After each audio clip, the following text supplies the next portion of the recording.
What's crack-a-lackin'? It's your boy Broshmo, just in case you did not know. So today we're going over the Andy Dalton signing, with the Cowboys. What does this mean for Dak and his contract negotiations? But first and foremost, go ahead, become a bro and subscribe. Leave a thumbs up if you enjoy the content. That's always much appreciated, much obliged. We got plenty of content coming to the channel. We're going to be going over position rankings for the 2021 NFL draft. Real early rankings.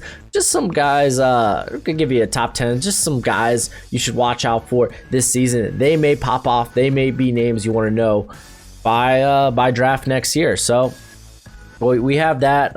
Schedule comes out Thursday for the NFL. So we're going to go into our team previews. Clowney yet to sign. So sure that video is coming soon, maybe, hopefully. But yeah, let's go ahead and get in. So the Cowboys, the Dallas Cowboys, they signed Andy Dalton to a 1 year, $7 million contract for 3 years, or $3 million of that's going to be guaranteed. So what does that mean for Dak and this impasse he is with the Cowboys? And I don't think it means much of anything. I don't think it really affects contract negotiations, because I don't think Andy Dalton is a real threat to Prescott's job here. It's a 1 year deal. This is moves that championship caliber teams make. They get high-end backups in case something happens to their quarterback. We saw it happen with Philly. They had Nick Foles there. They want to get insurance just in case something happens to the most important position on the field, being the quarterback. I mean, PFF, they wrote a great article looking at the last 4 years, basically who has greater upside, who's been more effective compared to comparing Prescott to Andy Dalton. And it's been Prescott. Prescott has so much more upside. Really, the only times they were comparable was the 2017 and the 2018 season. But from his first year and his fourth year, Prescott's been a much more capable backup. What I really want to get into, though, is should the Cowboys actually pursue a long-term deal with Dak? Because I think there are some ramifications if they decide to do so. But first, let's go ahead and take a look at what might be what's holding up this whole process.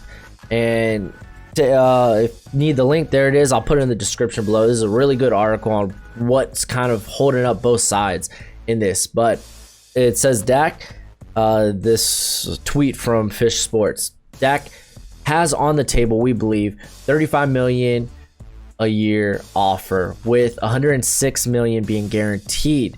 And basically what they're disputing about is it should be a 4 year or a 5 year deal. And Dak, he wants a 4 year deal, and Dallas, they're pushing for a 5 year deal. So it seems like something little, but very interesting this article points out, because ultimately Dak, he would be losing money if he takes a 4 year deal. At that point, he's betting on himself that he would get an extension. I think he would be 30 by the time a 4 year deal would be up. But this ultimately, especially if Dak plays up to that contract, it would save Dallas money in the long run. Like I said, this article, it kind of goes into the nitty gritty of what basically what this would cost the Cowboys and what Dak would make. But looking at assuming contracts, they get more expensive year by year. So assuming that happens, an extension in 2024 would look something like 4 years, about $190 million compared to in 2025.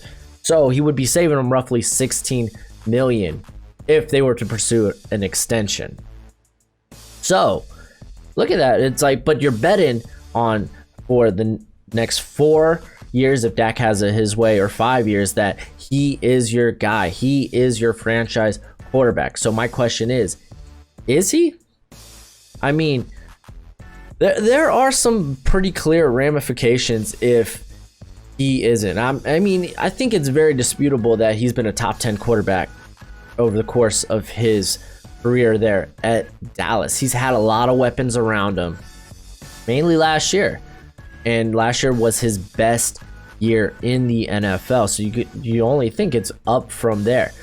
But This is where I'm at. This is where I question a lot of this. And let's go back to this.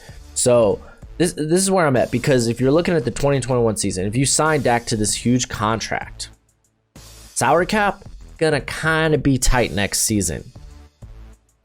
Looking at their impending free agents, they have mainly, this is what I'm focused on, it's the secondary. Clinton Dix, which I don't think is a big one. Xavier Rhodes, you got Lewis, you got Wuzier. You got your top two corners essentially. I know they just drafted Diggs, they re-signed Anthony Brown, which I don't think he's more than a number 3 or a number 4 corner on any roster, but your secondary is taking a big hit. Keep in mind, they still have to re-sign Van Der Esch to a deal. So they could be essentially losing some pretty big names there in the back 7. So you got to ask yourself, are you willing for your secondary to get significantly worse, potentially lose out on a star linebacker, sign a franchise quarterback? And if he is a true franchise quarterback, a true elite quarterback, I'd say, yeah, it is worth it.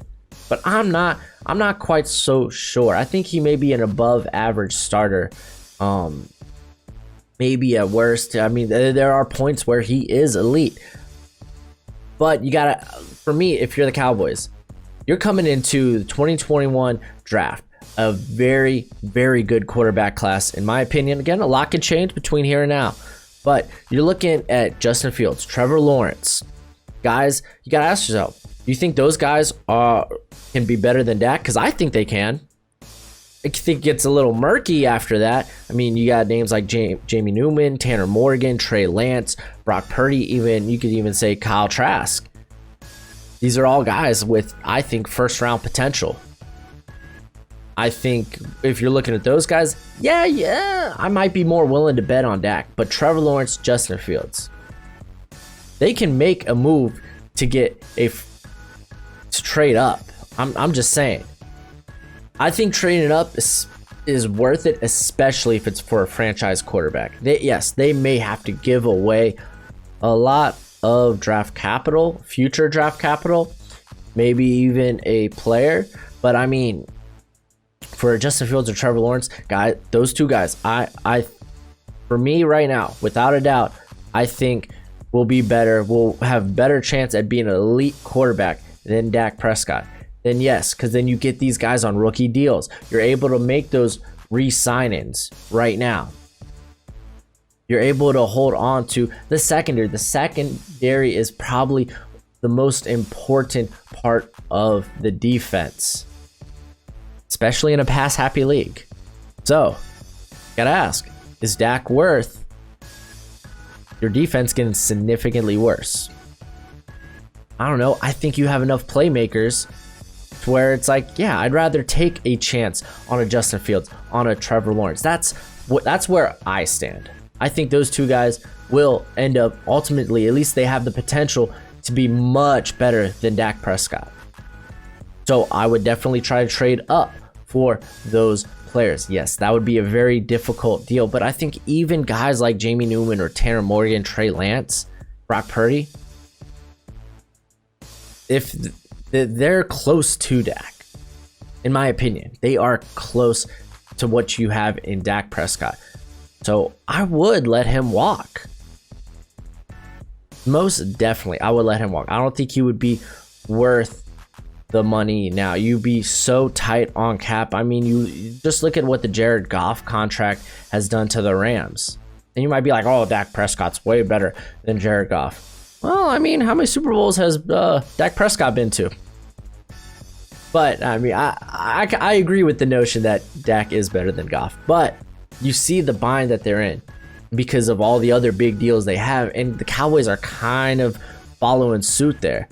So they got to ask themselves, is Dak worth it? Ultimately, I say no, but that's my opinion.